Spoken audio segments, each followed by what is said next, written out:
Meu aluno do terceiro ano do Colégio Unifor. Então nós vamos agora para a segunda parte da aula do dia 26 de junho. Então a primeira parte nós falamos de como processa o conhecimento, né, de Kant, que é uma parte bem complexa da filosofia de Kant.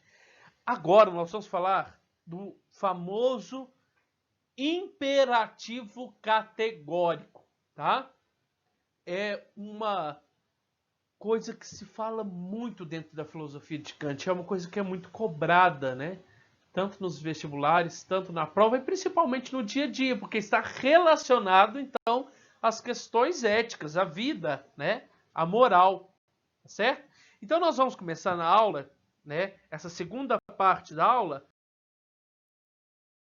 Então, nós temos que entender que a ética de Kant ela é uma ética diferenciada, né, dos outros filósofos que já falaram, né, que nós já estudamos. Por exemplo, a ética do filósofo Aristóteles é a chamada ética das virtudes. Né? Para você provocar, para você praticar uma ação, para a gente classificar ela como boa ou como má, né, como ética ou não ética, nós temos que perceber, então, a intenção da sua ação. Quer dizer, nós temos que perceber se você teve proneses, né? Que é a capacidade de julgar o que é certo e o que é errado. Nós também temos uma outra ética, né? A ética de Stuart Mill, a ética de Bentham, né? De Benjamin Bentham, né? Que nós devemos estudar lá para frente, que é uma ética que fala que você deve praticar a ação pensando no seguinte ponto. Se vai trazer felicidade para o maior número de pessoas, então você vai e faça. Tá? Você vai e faça.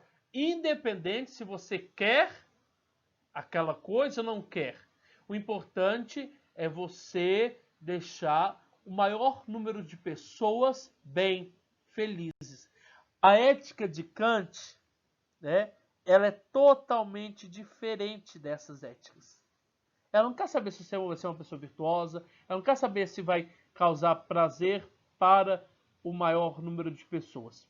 A ética de Kant, ela é uma ética do dever, por isso que é chamado ética deontológica, tá? Olha lá para você ver. O fator decisivo é a intenção da ação e não seu efeito. Como trazer maior felicidade, o prazer, para a maioria. Isso eu coloquei relacionar com a ética de Stuart Mill. Porque nós não estamos falando de uma ética de prazer aqui, tá? Não estamos falando de uma ética que vai gerar prazer para o maior número de pessoas, tá? É uma ética do dever. É como se você tivesse, né, uma tarefa para cumprir hoje. Qual a tarefa? Você tem que fazer o exercício do professor Wesley, tá? Do professor Gui, do professor Isildo. Então é uma tarefa que você tem que fazer todos os dias.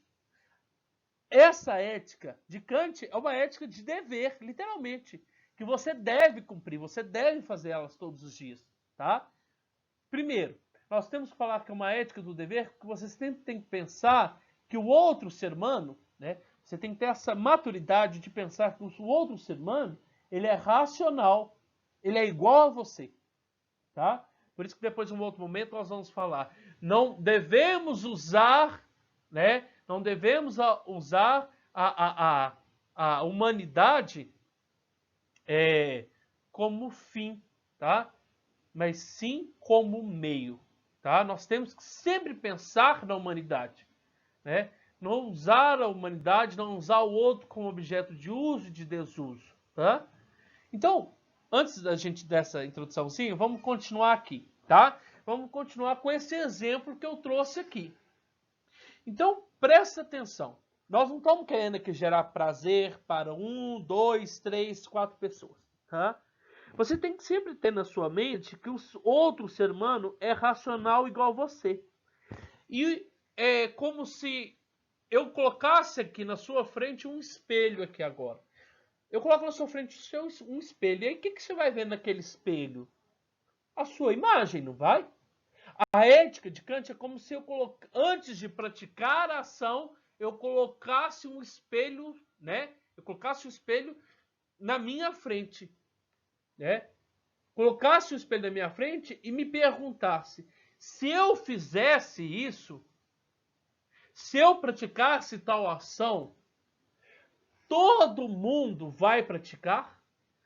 Todo mundo vai seguir o meu exemplo? Se a sua capacidade racional diz para você não vai seguir o seu exemplo, então você não faça. Agora, se, né, a sua capacidade racional, né, a sua autonomia, né, a sua capacidade autônoma de pensar, né, virar para você e falar, faça, né, faça isso porque o seu exemplo, né, vai ser espelhado, né? O seu exemplo vai ser um exemplo para todos a seguir. Por isso que entra e é chamado de imperativo categórico, né? O imperativo categórico é isso: haja conforme a máxima da tua ação, né? A máxima, o exemplo da tua ação, né? O extremo da sua ação seja um exemplo, né? Seja uma lição para todos seguir. Então, se eu fizer, né? Mas antes de eu fazer a ação, de eu praticar a ação, eu me pergunto: o povo vai fazer? O povo vai fazer igual? Ou o povo não vai fazer igual? Se o povo fizer igual, você faça. Se o povo não fizer, se você tem a consciência de que o povo não vai fazer, então você não faça, tá? Esse é o dever. Esse é o dever que você tem que levar para sua casa. Essa tarefa você tem que levar para sua casa, tá certo? Então aí eu coloco o exemplo. Imagine que você vai no cinema e na hora de comprar o ingresso, há uma fila enorme. Aí eu viro e penso: vou furar a fila. Vou furar a fila. Mas antes de eu pensar, vou furar a fila, eu devo me perguntar: posso furar a fila? Nesse caso, fica simples perceber a regra de Kant, ou como a regra de Kant funciona. De acordo com ela, né, para saber se a ação é correta, deve-se torná-la invariável, quer dizer, uma coisa que não deve variar, e única. Né? O que você vai fazer como... O que vai se tornar invariável e única? Como se fosse uma lei universal, o seu exemplo. Tá? Então, antes de você praticar a ação, você para e pensa: faço ou não faço? Se eu fizer, né, o não fazer ou fazer vai se tornar uma lei. Né? Vai se tornar uma lei porque a partir do momento que eu fizer, é como se eu praticasse a ação e falasse: gente, a partir de agora todo mundo vai fazer. Vocês vão fazer igual? Aí se todo mundo virasse para você e falasse: se nós vamos fazer igual, então você vai e faça. Aí, então se eu decretar, né? Eu tô lá na frente, né? Nossa, olhando para aquela fila, né? Eu vou ser o último, tem 200 pessoas na minha frente, eu penso: vou furar a fila ou não vou furar a fila? Então agora eu vou pensar. Vou pegar esse meu pensamento, esse meu exemplo, e vou decretar esse meu exemplo de furar a fila uma lei universal. Se eu decretasse desse meu exemplo de furar a fila uma lei universal, que todo mundo tinha que seguir, ia existir fila? Não, gente, não ia existir fila, tá? Se o meu exemplo de furar a fila fosse decretado uma lei universal que todos devem furar a fila, todo mundo ia se debater, se gladiar, se espancar, e ninguém ia conseguir comprar ingresso e não ia existir mais a ideia de fila. Né? A ideia de fila ela ia perder o sentido. Então, qual seria correto? Né? Qual seria então correto? Eu furar a fila ou eu não furar a fila? Eu não furar a fila. Porque o meu exemplo de não furar a fila se tornou uma lei universal, uma lei invariável, uma lei que não vai mudar. Então esse meu exemplo de não furar a fila, se ele fosse aplicado na humanidade, todos que são seres racionais, assim entendia Kant, né? Todo mundo não furaria a fila, né? Olha que interessante. Tá conseguindo entender? Tá conseguindo acompanhar? Tá? Então, se eu decretasse uma lei, todos não devem furar a fila, em contrapartida, se deve optar por não furar a fila. Você está optando, você está obedecendo, você está optando e ao mesmo tempo obedecendo uma lei universal. A de que ninguém deve furar a fila, em nenhuma situação. E se essa lei for igualmente respeitada por todos, a ideia de furar a fila permaneceria coerente, válida e para todos. Mas aí a pergunta fica: quem é o ser humano capaz, né? Quem é o ser humano capaz de julgar? Aquele ser humano que tem autonomia, né? Que tem a capacidade de decidir, tá? Então, autonomia, o que significa? Do grego significa de si próprio, né? E aí, né? O ser autônomo, né? O ser que consegue ter autonomia no seu pensamento, né? Que não está movido por outros ou por alguém, né? Ou movido no sentido, por exemplo, sua mãe vira e fala para você, não fura a fila não, não fura a fila não. Aí Kant vai falar assim, eu não posso julgar a sua ação como correta e incorreta. Por quê? Porque você está sendo subordinado por alguém. Você não está sendo autônomo, você está sendo heterônomo. Porque tem alguém, quem? A sua mãe, quem? O seu pai, que está decidindo por você. Parece que ele está ali falando assim, não fura a fila. Não. Tá errado, tá? Tá errado. Você deve ter um pensamento autônomo, tá? Você não pode ser subordinado por alguém. Você não pode ser comandado por alguém. O seu exemplo de não furar a fila não é porque você vai ser preso, não é porque você vai ser castigado. Não. Você não pode pensar dessa maneira. Se você pensar dessa maneira, eu vou ser castigado, eu vou ser zombado, eu vou ser criticado, eu vou ser preso, eu vou ser punido, você não está sendo autônomo. E aí, o Kant vai falar para nós. Então, como nós vamos chegar a um princípio moral supremo que se tornaria uma lei para todos seguir, né? E aí Kant pensa o seguinte, todos os seres humanos, né, são racionais, então a nossa capacidade racional, juntamente com a nossa autonomia, vai fazer com que todos façam aquilo que eu faço, tá? E aí, né, esse princípio supremo, o que seria o princípio supremo? Que é a nossa capacidade racional, mais a nossa independência, né? Mas a nossa independência, por isso que eu deixei bem claro aqui no negrito aqui, a nossa independência, o escrito do professor, né? Que vai ser o subsídio, né? Vai ser o nosso meio de ser julgado como ético ou não. Então, eu vou julgar uma ação ética, vou julgar uma ação ética, correta, só das pessoas que agiram com a razão e não agiram com seus desejos, e não agiram contra os seus desejos e contra a sua vontade, ou pessoas que foram e agiram porque elas foram mandadas por alguém. Aí eu não posso julgar a sua ação como correta, tá? Então, como eu vou julgar uma ação como correta? Né? Como eu vou aplicar o imperativo categórico? Eu vou pregar, né? Eu vou exemplificar o imperativo categórico somente para as pessoas que são autônomas, né? Que não são subordinadas por outras e que agem conforme a sua razão. Né? E aí, olha lá, qual vai ser esse princípio que vai orientar nossas ações? Aí o Kant fala, age. Age de que maneira? Pela razão e pela autonomia, como se a máxima da tua ação devesse tornar-se, através da tua vontade, uma lei universal.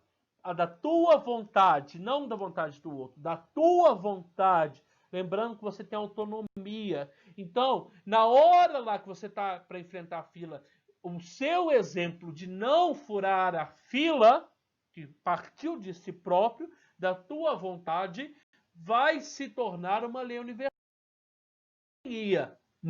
Ninguém ia mais furar a fila, tá certo? Então pensa, toda vez que você vai praticar uma ação, toda vez que você vai fazer alguma coisa, na filosofia de Kant você tem que ser racional e autônomo, né? Racional é pensar no outro, né? Pensar que o outro é racional como você. Autônomo, não ser movido por outras pessoas, tá? Pelo desejo de outras pessoas, você é uma pessoa livre, tá? E aí, nós temos as 3 versões do imperativo categórico, que é a máxima de todas, né? Que é a age, como se a máxima da tua ação, né? A sua ação de não furar a fila, dever-se, tornar-se, através da tua vontade, uma lei universal. Tá? Outra versão do imperativo categórico, né? Age de tal modo que uses a humanidade, tanto na tua pessoa, quanto na pessoa de qualquer outro, como fim, e nunca como meio. Então, qual a finalidade da sua ação? Fazer sempre o bem, né? Você não vai usar a pessoa porque, eu vou usar ela porque eu não gosto dela, eu vou usar ela porque por causa disso e por causa daquilo. Não. Você vai usar a pessoa, né? Você vai pensar na pessoa. Por que você vai pensar na pessoa? Porque ela é racional igual a você. Então você nunca pode pensar em prejudicá-la, tá? Você nunca pode pensar em prejudicá-la, certo? E o terceiro, versão do imperativo categórico, age de tal modo que a tua vontade possa encarar-se a si mesmo como um legislador universal. A tua vontade, né, a tua autonomia, a sua capacidade de pensar, né, autonomamente, de agir autonomamente, vai, né, é como se você ganhasse um prêmio a partir de agora. Oi, você mesmo, você que agiu, né, sem ser coercivo, né, coercidido, desculpa. Se alguém te coagiu, aí você não vai ganhar esse prêmio. Mas se você pensou autonomamente, se você agiu autonomamente e, né, aquela tua vontade, aquele teu exemplo, né, foi um exemplo para todos, né, e todo mundo seguiu esse seu exemplo, aí você se tornou um legislador universal, tá? Agora, eu vou trazer mais um pedacinho de um professor do Poliedro, né? Nesses alguns minutinhos ele vai também sintetizar um pouco do que significa esses imperativos categóricos, né? Ele vai também contribuir um pouco do que seria o imperativo categórico para Kant. Então, espero que você tenha entendido. Desejo a você um bom dia. É fundamental que a gente entenda o que é a ética kantiana, né? Primeiro, perguntando aí, a gente precisa sempre se questionar o que é ética em primeiro lugar, em primeiro plano, né? Existem várias diferenciações entre moral e ética. A ética, ela é superior à moral, segundo Kant. A ética é um conjunto de valores para a gente viver bem. E a gente precisa refletir sobre esses valores, né? Sempre. Eles estão em constante reavaliação. E para o Kant, os principais valores éticos são, por exemplo, aqui, o que ele chama de imperativos categóricos. A gente precisa colocar em mente que a ética do Kant é uma ética do dever, as coisas que a gente deve fazer. A ética kantiana, ela não busca a felicidade, porque a felicidade é algo passageiro. A felicidade é algo que muda com o tempo. Hoje eu sou feliz com o que eu tenho, mas amanhã eu posso não ser feliz. A busca pela felicidade, ela é constante. Então, uma ética que se baseia na felicidade é uma ética que vai dizer muito pouco sobre os valores. Então, a ética kantiana é sempre baseada no o que eu devo fazer. É a ética do dever e não da felicidade. O dever em primeiro lugar, a felicidade sempre submissa ao dever em segundo plano. Para o Kant, os imperativos categóricos que eu coloquei aqui para vocês são coisas que não podem faltar, são determinações, são caminhos, são guias na hora de você tentar estimular a sua vida para ela se tornar uma vida mais ética. E são percepções bastante gerais, como, por exemplo, a primeira aqui. Agir de tal forma que sua ação seja considerada como uma norma universal.